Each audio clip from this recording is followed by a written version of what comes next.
Sziasztok! A DVD megjelenésének idején már tervben voltak az írható és újraírható verziók is. Ezek közül a legkülönlegesebb a DVD-RAM.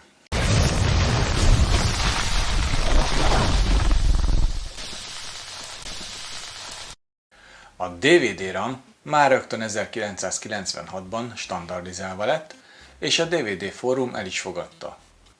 A RAM Random Access Memory, vagyis bármely ponton azonnal elérhető a tartalom, mint a memóriában vagy egy merevlemezen. Ez is volt a fő cél a formátummal. 1997-ben, amikor a piacra került, nagyobb volt a tároló képessége ennek a formátumnak, mint az átlagos számítógép teljes merevlemezének.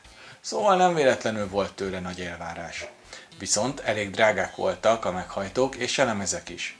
Ez az első verzió még csak oldalanként 2,58 GB-ot tudott 24 szektorral, de a verzió 2 már 4,7 GB-os kapacitású lett 35 szektorral, és 99-ben kerültek piacra.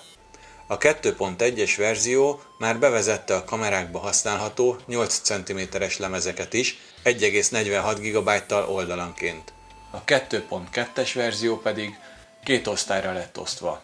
Az egyik a 2-3-szoros sebességű lemezek, ezek a legelterjedtebbek. A másik osztály az ettől gyorsabbak, ez utóbbiakat RAM 2-nek is nevezték. Ezek a RAM 2 lemezek nem kompatibilisek visszafelé, és csak a japán piacra kerültek ki egy rövid időre. A DVD-RAM egyfajta magnetooptikai lemez, és fázisváltozáson alapul. De a lézer melegíti fel, és változtatja meg az anyag fázisát, nem egy külön mágnes, mint például a minidisknél. Így egyszerűbb és olcsóbb a gyártás, jó a kompatibilitása, könnyebb és gyorsabb az újraírás is. Ezt úgy éri el, hogy a lézerfény felmelegíti az anyag felületét, így az kristályos állapotból amorf állapotba kerül, vagy fordítva. Ezáltal megváltozik az optikai visszaverődési index. Ehhez az állapotváltozáshoz egy nagy vagy közepes teljesítményű lézerfénnyel szabályozzák a fázisváltó anyag hűlési sebességét. Így megmarad azon állapotában stabilan. A lézer később visszaolvasásnál ugyanúgy a fény visszaverésének erősségét nézi. Természetesen ugyanaz a 650 nanométeres lézerfény, mint a normál DVD-k esetében. És ugyanaz az EFM Plus 8x16 moduláció, valamint az RSPC hibajavítás is. Ezeknek a magyarázatához nézzétek meg a CD-ről és a DVD-ről szóló részt. A maximum adatsebesség 11,8 megabit per szekundum a verzió 1 esetében, de az elterjedtebb 2-es verziók már 22,16 megabit per szekundum adatsebességre képesek. A RAM lemezek könnyen felismerhetőek a szektorok pontszerű sokaságáról ránézésre is. Ezt Zoned Constant Linear Velocity-nek hívják. A szektorok struktúrája ugyanolyan, mint a merevlemezeké, ezért nem kell külön szoftver az oprendszereknek a használatához. Ezeket gyártáskor előre meghatározták. Elvileg bármely fájlrendszer használható, de a különféle oprendszereken különféle korlátozások vannak. A Windowsnál az XP-n még csak FAT32 használható, a fölött bármelyik. A macOS esetében a 9-es támogatta teljesen, 10-től 10.4-ig már csak az UDF nem támogatott. Utána meg már csak HFS Plus-ban tudja használni. Külön írószoftver nem kell hozzá a számítógépen, csak át kell húzni a fájlokat az ablakban, és már másolja is. Elméletileg 100 000-szer újraírhatóak a lemezek. Bármilyen kisméretű fájlt képes tárolni, nem okoz gondot, sőt, módosítani is lehet. Ugyanolyan könnyen hozzáfér, módosíthatja a fájlokat, mintha merevlemezen lenne. A dupla oldalas RAM lemezek 9,4 GB-osak, nincs kétrétegű verzió. Elsősorban a Panasonic, Samsung, LG, Hitachi, Toshiba, a Lighton és a TIC támogatta a formátumot. Számítógépes meghajtók közül a Samsung és a Toshiba LG, de Pioneer és néhány Sony is képes volt rá. A DVD RAM-nak a 2000-es évek elején a ZIP meghajtó volt a fő konkurenciája, mondjuk. De az csak 100 MB kapacitású volt, és nagyjából egy árban volt a RAM lemezekkel. ha 100 megabajtonként nézzük az árat. Viszont a RAM-lemez gyorsabb volt egy kicsit az zip meghajtónál. A legismertebb és legelterjedtebb termékek a Panasonic és a Samsung DVD rekorderei, amik nagyon nagy részt támogatták a DVD RAM videót. A legtöbb DVD rekorderük tudott a RAM lemezekre felvenni.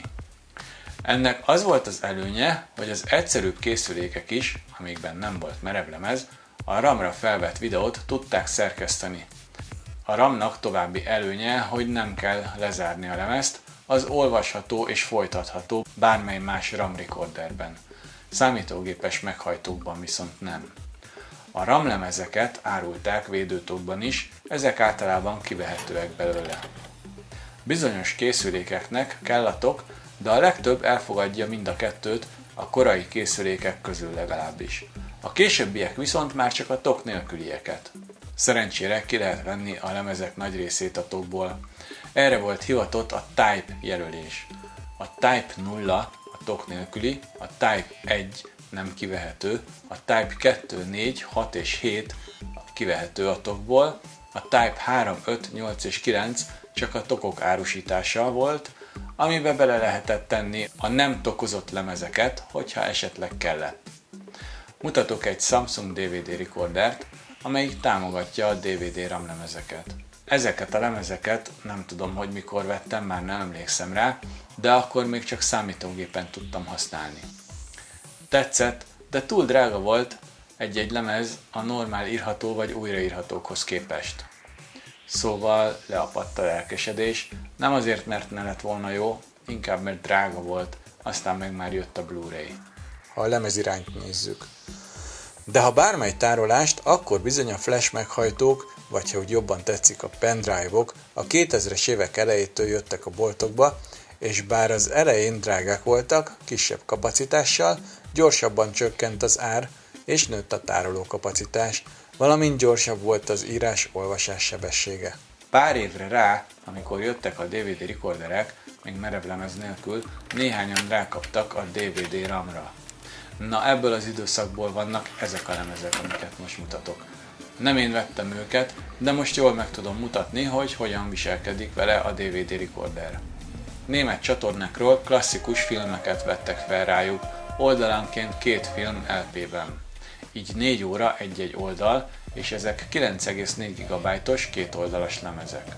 A Samsunghoz és a számítógép meghajtójához ki kell venni a tokból, azt a kis pöcköt kis erővel ki kell lökni, majd a kis ajtót ki lehet már nyitni.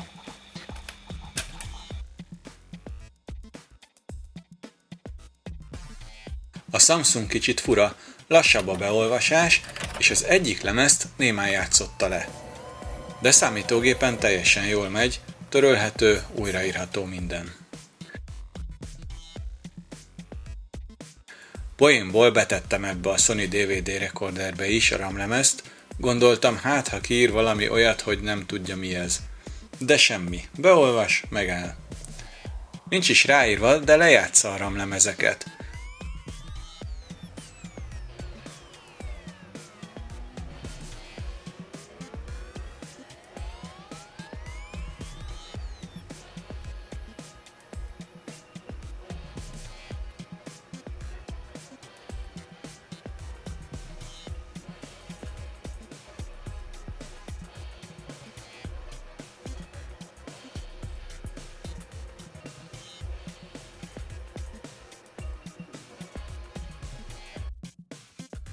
De föl nem vesz rájuk. Érdekes. És még érdekesebb, hogy ez a másik Sony rekorder újabb típus és többet tud, de a RAM lemez támogatását kivették belőle.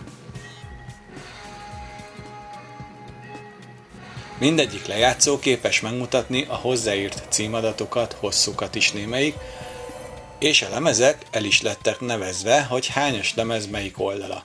Komolyan vette a témát, aki ezeket rögzítette. Viszont érdekes, hogy a számítógépen a Power DVD nem mutatja meg a metaadatokat, csak lejátsza a felvételeket. Ez a Panasonic DVD recorder úgy került hozzám, hogy csak vigyem el, mert már nagyon útban van. Elhoztam, kipróbáltam, működik. Próbáltam annó eladni, de nem kellett senkinek. Így aztán megmaradt. Pedig nem rossz cucc, Ez orvosi, professzionális verzió, DVD-R és RAM recorder, toner nélkül. Tud PAL és NTSC-t is fölvenni és lejátszani. No, emiatt tartottam végül meg. És most pont kapóra jön, ugyanis ez a cartridge-es RAM-lemezeket tudja használni. Ezzel könnyebb megmutatni, hogyan működik a dolog. Szerkeszthető, kihagyható jelenet, és visszakapjuk a helyet, ami felhasználható újra.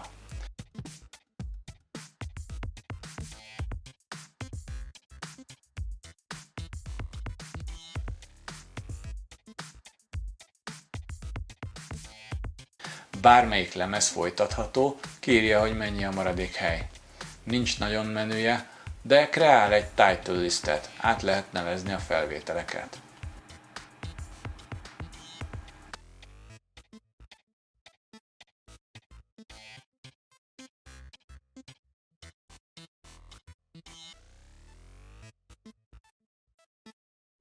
A DVD RAM mérsékelt sikert aratott, pedig nem volt rossz ötlet. Végül 2019-ben beszüntették a RAM-lemezek gyártását. Néhány meghajtó azért még támogatja. Köszönöm, hogy megnéztétek, iratkozzatok fel, lájkoljatok, találkozunk legközelebb, sziasztok!